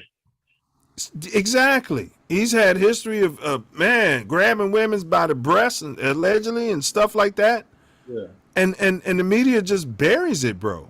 Yeah. Shannon Sharp went in on this show about this to the point where Stephen A. Coon the next day had to comment on it, and they sounded like us on this show. They was just saying that if Brett Favre was black, and I'm always told that I'm always bringing the race card, but damn it, that's my race card. Yeah. You know what I mean? But they're bringing it up. It can't be ignored. It can't be denied. If he was Michael Vick, I mean, you name the black quarterback. Yeah, Michael Vick, anybody. Jamarcus Russell, even though he hasn't done anything criminally. Right, but drink some lean and snooze. But yeah, they would tarnish his legacy, bro. Yeah. Warren Moon, if they'd have found out Steve McNair before he was made had something like this going on. Randall Cunningham was stealing from the state welfare fund. Come on, man. You just first of all, they would have had criminal charges already. Yeah, and you just scoop this guy into the Hall of Fame and still give him commercials. This guy's we got to look up the damn Wrangler commercials and the endorsements this scumbag is getting after he's made $100 million in the NFL, and he's still He getting. ain't spent a lot of money on his home property. Like, right. Like, bro, you couldn't have paid the $5 million yourself for your daughter's school gym and not called it Brett Favre Stadium or some shit? He could have did the damn speaking engagements at his school, and the alumni would have damn paid for the gym or whatever the hell he scammed the damn state out of. I mean, didn't even do the, and these were welfare funds, Ace. That's just, I mean, how low can you go? Go ahead, bro. How low can you? Scumbag can you be to steal from welfare funds to build some athletic centers at your school when all you had to do was made some NFL speaking engagements or made them at the school or sign some footballs. Yeah, you could have did anything to get this little $5 million. Or you could have just, wrote a check for what you figured you wanted to give and made up the rest. But this guy's a damn scumbag and he's a fudge packer. And he's got to have CTE from all those hits. He came out that, he's trying to use that defense. Remember we covered it a couple of weeks ago. He said he figured he had over 1,000 concussions or some shit like that. Yeah, he's going to use that as his defense. Because who texts somebody and says, well, the media find out about it? Hell yeah, the media find out about it if we're stealing money. So if we get caught, hell yeah, the media is going to find out about it, you idiot. Find out how much of a scumbag you are. Scumbag. You're doing all of this in your home state. If you was over there in Wisconsin, stealing cheese or whatever, I might not have a say on it. But you're in your home state, on your homeland, doing these scumbag acts. I think the only poor state is Arkansas. But go ahead. Yeah, right. I don't know if Arkansas is poorer than Mississippi. They might be running neck and neck. Yeah. Come on. This guy has been retired for years. He's still making money off the NFL. He's got an NFL damn pension. He's in the Hall of Fame. He's making money still off endorsements. And, he's stealing from the welfare system to build an athletic facility for his daughter and his alma mater. Actually, you're right. Poverty rates were the highest in Mississippi, 19.58. Louisiana, 18.6. Arkansas ain't even on it. Oh, it's on there. New Mexico, 18.55. West Virginia, that's where I'm from. A lot of trash. Can we say trash? 17.10%. Kentucky, 16.61%. And Arkansas comes in at 16.8% poor. Wow. Yeah. So it's literally the poorest state in the country. We have to keep on top of it and make sure it's a federal case. Well, the feds got involved. I don't think they trust what's going on with the Mississippi investigation. No, they know Mississippi is not investigating crap when it comes to Brett Favre and the former governor and the Republican Party. Right. Yeah. There's no way they're going to do anything to any of them. So the feds are going to have to pick it up. And it's a matter, how much money they're willing to take to see if, if it goes any further. But, man, come on, man. It's terrible. But this scumbag. And so when Shannon Sharp and Kuhn and A was going hard, the white prognosticators did not pile on. No. See, that's the thing about it. They did not. I got to see what Booger has to say about all this. We'll look that up next week. I'm sure Booger's going to protect Brett Favre. Well, those prognosticators want to say, well, has this story been vetted? We got to find out exactly what's going on. Just because Shannon and Stephen A have come out and tried to shame Brett Favre. He's a Hall of Famer, so we got to make sure that all of this is true. And if it is, we got to go to the network and see if we can say anything about it. Well, one of them, I forgot his name. He's a dog wrestler. I stopped watching him. He used to be on ESPN. But on his podcast, he said he still tried to compare. He was breaking down Shannon's commentary on it, and he said, "Well, the reason that the sports writers were all Terrell Owens because the things he was doing was on the football field, Oh, wow. but he didn't do anything. He just didn't like the media, and they claim he was a bad teammate. No, he didn't like Right. all So this- they still tried to justify the difference in the treatment of Terrell Owens versus this scumbag. Yeah, yeah. Terrell Owens didn't like the media, and he was very vociferous about it, and so they retaliated against him. Yeah. He did things to piss the media off. He did things to not kowtow to the media, and they didn't like it. And So they found a couple of white boys and coons to say he ain't a good guy to be around in the locker room. Who cares? right. This guy's a Hall of Fame receiver, man. He had 21 catches against the damn Bears. His numbers are like the second greatest all time and the first greatest in some stats. Yeah, yeah. It was Playing with bum quarterbacks. I mean, he didn't play with no Hall of Famers unless you consider Donovan McNabb. McNabb didn't get in because of his DUI troubles. Did he play with? Yeah, of course. DUI. Yeah. Yeah. You have any time with Steve Young? I think he might have. I have to look If he did, it wasn't long. Yeah, it might have been a season or so. Then they brought in the Yeah. guy. He made the Garcia guy a lot of money. Yeah. Yeah. And McNabb. Him and McNabb didn't get along. McNabb didn't like him. Right. So I think that's where they came up with the narrative of him being a bad teammate because McNabb was an asshole, and he wanted. McNabb was probably drunk in the locker room. Well, he wanted to be he was the prima donna of that locker room, and you bring in T.O. even though he's making you look good. He's out there playing. I think he was playing with McNabb when he broke his leg in a damn playoff game and still out there playing. Yeah. Oh, All right, we're gonna wrap it up. We finally made it to our last topic, bro. This NBA owner Sarver. I went in and I actually got the report. It's a summation of the Sarver report. Just key points pulled from it. So we're gonna break this down. I'll stop at points for commentary. Let's see here. It's been pre-redacted prior to being released, I'm sure. Absolutely. Absolutely. Okay.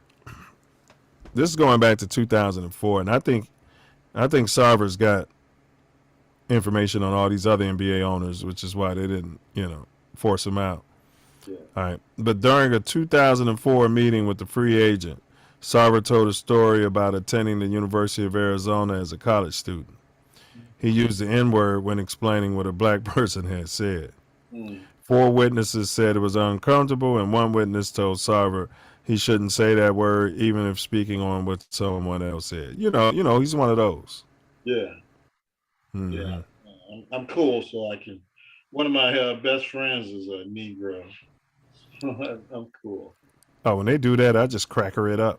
I start, you know what I mean? Yeah. That guy told me he was the devil. You know what I mean? Devils. They were calling each other devils and crackers. You know what I mean? That's what I do. Yeah. All right. And trash. You know what I mean? That's what I do. I just throw it right back. In the 2012-13 season, for a team building exercise, players were asked to compliment one another. One black player said that a white Suns player had something African Americans called the N-word in him. Sarver summarized what the players had said, and in doing so, he repeated the word. I want to know who that player was. Oh, right.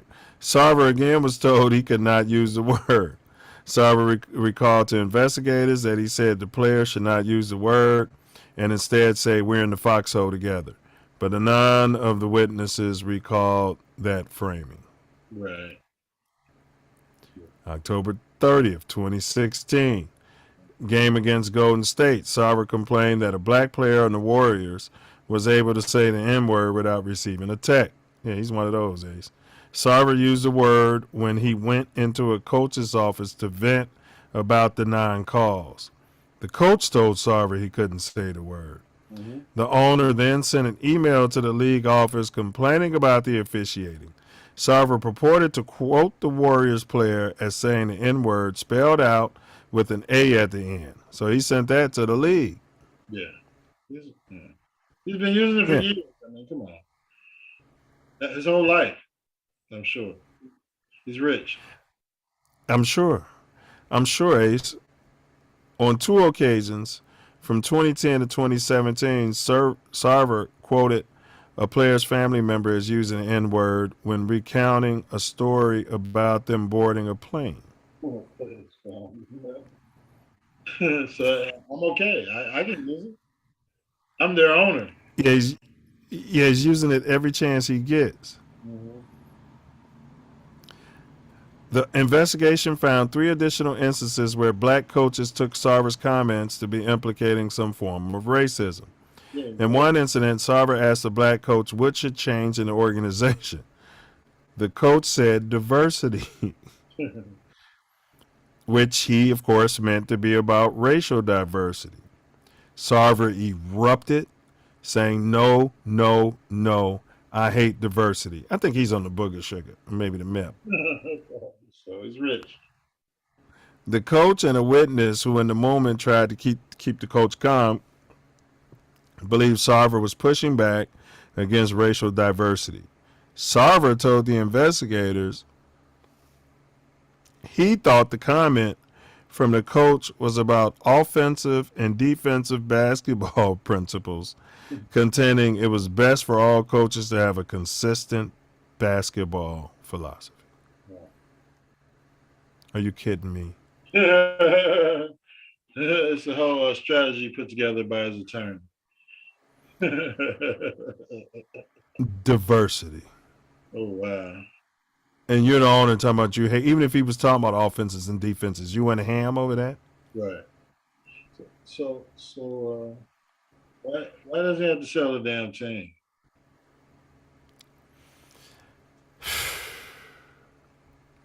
And he asked, the question was, so the owner asked him, what should change in our organization? If the coach says diversity, he's not talking about no offense and defense. You said the organization. We're going to shoot more threes. It said organization, you idiot. But like I said, this is probably a defense put together by his attorney. Crack legal team. Yeah. And we're going to break down these particular instances because they're not going to my email to see how much I say the N-word or, they only have a certain amount of people that will willing to testify. I wonder how much more information the feds can get if it's looked at as a federal hate crime. But the NBA's already settled, so everybody's happy. Yeah, and when you say it's just because he's not on tape. Yeah. That's the bottom line. Yeah.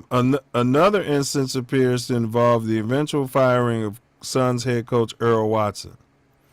There was a holdout of the point guard Eric Bledsoe, and coach used to love him. He's calling him Bledsoe.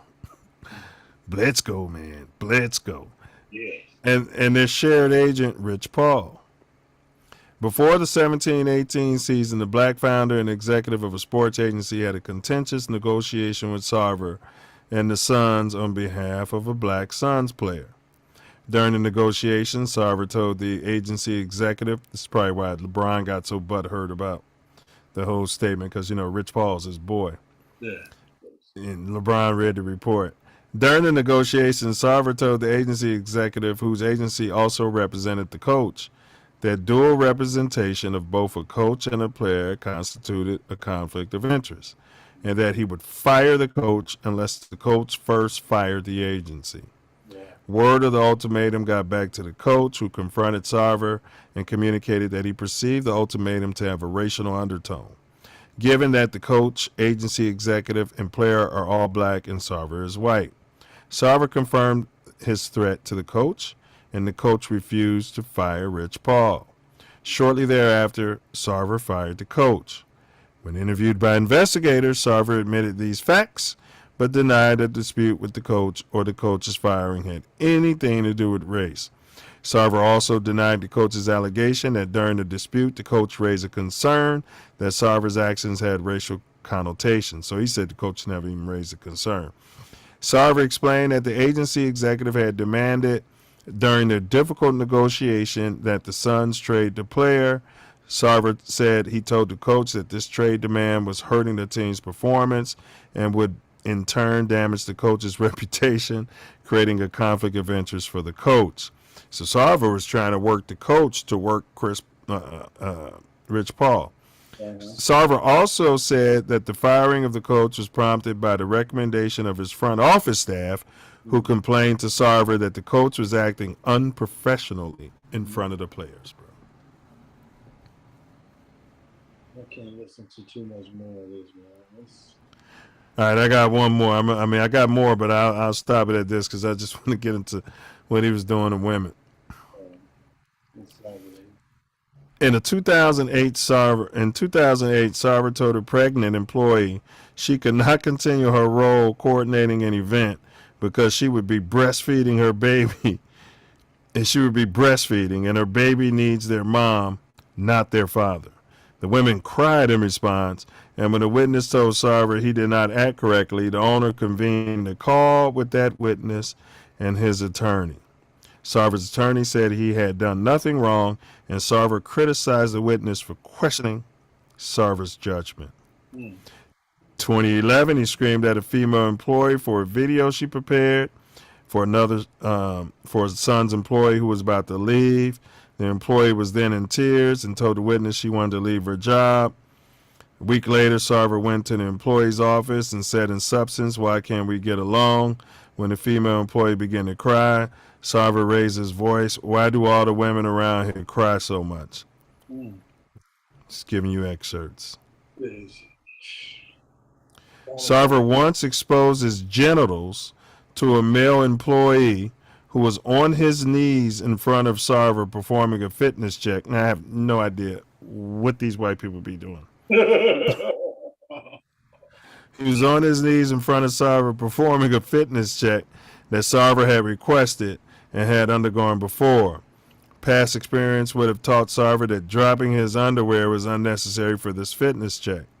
Sarver is accused of grabbing a male employee at son's holiday party and danced pelvis to pelvis with him. During an ice bucket challenge in 2014, Sarver pulled down the shorts of a male employee, so he don't like women, in front of a crowd of team employees. The employee was embarrassed and upset. Yeah, I mean, he had jokes about getting strippers for players to have sex with him. He was talking about one player's penis size. The investigators said the organization was toxic, especially for pregnant women of these young children. Emails showed that Sun's executive commented on the physical appearances of female staffers, and in one case expressed anti-gay sentiment. Sexual orientation was joked about. Poor record keeping by human resources. So the league, that's just a overview. And the league had all of that and suspended him for 1 year and gave him was it a $10 million fine? $10 million. Yeah. Yeah. Come on, man. This guy. He run around on the booger sugar, but go ahead, Ace. Go ahead. The Clippers had to sell the team. He has to sell this damn team. I mean, whatever heroin or booger sugar he was on or whatever he was doing, he couldn't mask the fact that he was a racist. He couldn't push that down, deep down in his soul. He had to continue to be one. And I don't think the league should rest until he's kicked out as an owner, because you're as strong as your weakest link, and this is your weakest link as of now, and he's a racist.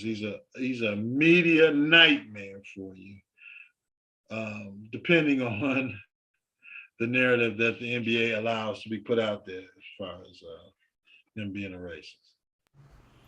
Well, LeBron, and I'll wrap it up, and then I'll get to your final thoughts. LeBron made a statement, and then his little underling, Chris Paul, who should have came out there first, made a statement. But LeBron said just what you said. He said exactly what you said. Chris Paul almost got Booger of the Week, as he came out there and was commenting on the misogyny of it all, because I guess he wants to justify taking those checks and his relationship with the owner. Yeah. You know what I mean? Like, yeah. He probably called him out in advance, or his lawyer, like, action. I need you to go out and make a statement. Mm-hmm. Making a lot of money to play a game of basketball. That's what they always say. Right, but don't lay in on the racial comments. I mean, you're a black player who worked for this organization. You're not a female. No. And all you could talk about is the misogyny. Yeah, just dribble and shoot the damn ball. That's basically what it is. But see, now, do you think all those guys are represented by Clutch Sports? So you think this could be Clutch getting back at him? Clutch probably didn't even know. You know what I'm saying? That dude was all like that. Well, I'm sure it wasn't a secret among the circles. They knew Elvis was a racist. They still had all his damn records. Yeah. And all of these former entertainers, and this guy's from that era. So the fact that he's been using all these racial slurs and he's sexually harassed a bunch of members of his staff, somebody had to know, if not everybody knew. That's the way he got down. He's a rich man, so that's figure. I can do whatever the hell I want to, and there's no problem. Yeah, he tried to put it off like it was all in fun and games. Yeah. But people are crying and shit, you know what I mean? You know you could play with and who you can't. Now, they had a white prognosticator. He's a dog whistler. Don't ask me his name. But he's like, not that I'm defending him, but he's like, he had a couple of black former coaches that said they never heard that. And, the black guy on the show was like, well, shit, they work for him. And, you know what I mean? And right. And then they be knowing who they can do that shit around sometimes. They try to pull it. But they be knowing the guys who, don't play with me like that. Yeah. And then he also said that the difference between Sarver and this is the white guy actually said, and the Clippers was that at least the Suns have been winning ball games. Bro, that ain't got shit to do with the cost of tea in China, bro. Right. But, when it comes to money, there's always a justification for wrongdoing. Wow. Money and success, huh? Money and success. And nobody really cares you're the owner of the damn Phoenix Suns. Except for ain't one shit. And the people that are collecting the damn checks. So it's asinine. And it shows how much of the sale of the Clippers was a damn farce. And just a suit or a money grab for the owners of the NBA, where they can evaluate a team at $5 billion because we just had one sold from this other racist asshole. And make the league look like it was forward thinking when there's smoke, there's fire. There's a bunch more of those racist team owners. Yeah. It's just like the Gruden taking the sword for the league. Right. I don't think he knew he was taking one for the league, but for them to come out with his emails as opposed to all those different entities that he was emailing, made him resign from his job, made Sterling sell the team, and this guy needs to follow suit and do the exact same thing. If that's the precedent you set, I Yeah. agree. Yeah. Well, go ahead and wrap this up, Ace. Give me your final word. Go Bears. It's Packer week. Bear down, goddammit. Fudge pack. Let's hammer those Fudge Packers and show them that it's a new era in Chicago. Let's do what we need to do as a team, running the ball through them, over them, and around them, and mixing in some play action like we haven't seen in years here, and screen passes like we haven't seen for years here. As far as this Sterling guy, nah, you might as well be Sterling. Sarver. I think it's Brian Sarver. I don't think the league has any recourse but to Robert Sarver. Sorry, go ahead. make him sell the team. If that's the precedent you set as far as racist comments and the intent of an owner that you don't want to be associated with the league, if they don't make him sell his damn team, it's time for a movement to come out to ban the NBA, ban watching them, or ban being participants in the National Basketball Association, or they gotta face some monetary hardship. But nobody faces hardship when you sell a franchise because everybody gets paid. You need to be ready to sell the team unless you're trying to keep that culture in your league. And just by suspending him for a year, which is nothing for an owner that doesn't do any damn thing, and make him pay a $10 million fine for a $1 billion franchise, a $2 billion or $3 billion franchise, is just reprehensible, and the NBA should be ashamed of themselves. And any player that's coming out defending this scumbag, I guess it's scumbag week, defending this scumbag who's been making these comments for years and He looked like a racist. Look at him. Yeah. It look like he's calling you the N-word right now. Anybody that's defending this guy, and if they want to allow him to be an owner in their league, then the people have to make a stand.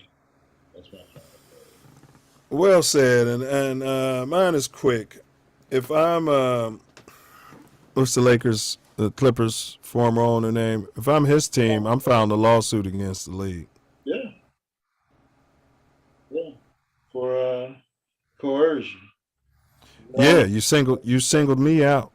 Yeah, absolutely. Because he only had one incident. They tried to go into his history and say he had racist policies with his rental agreements and all of that.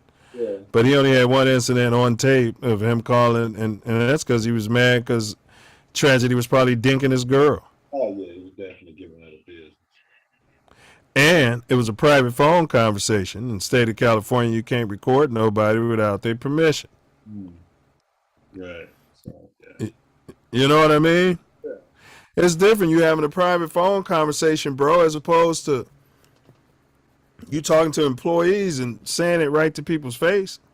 Harassing and squeezing on women's breasts and doing whatever the hell you Yeah.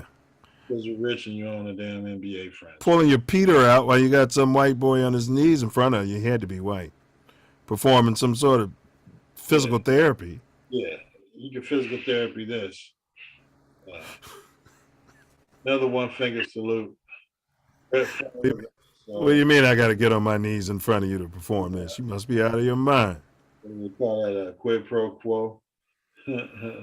Right. Pulling people up to you and pelvis to pelvis at the company party. Oh, my gosh. He's booger sugar. He should have been sued then, but of course, that person. Yeah, he should have been sued. That's why he be having his lawyer call him right away. Yeah, he should have been sued. Yeah. Call Jim at HR and tell him, bags don't say anything to anybody. He wants to sign his NDA. Yeah, and then so I say bear down. Let's bring it home this week. FGB. FGB. Yeah, F Green Bay. You know what I'm saying? And next week, we're going to get at y'all with some more hot topics right here on Mouthpiece included at This Ain't That Network. Check us out on The Self Love Show, Wednesday at 8 p.m. Central Standard Time. We got Businessman, Cater Menace. We're doing some Black Achievement. Looking forward to that conversation with that brother. And Ace, you got a topic in mind, or we're going to announce it next week? We'll announce it next week. Well, prior to next week.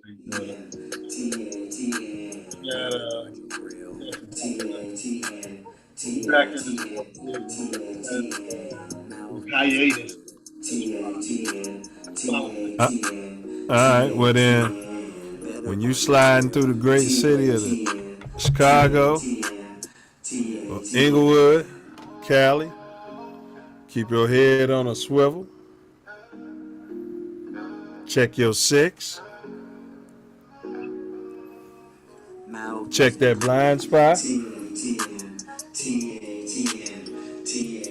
Guard your grill.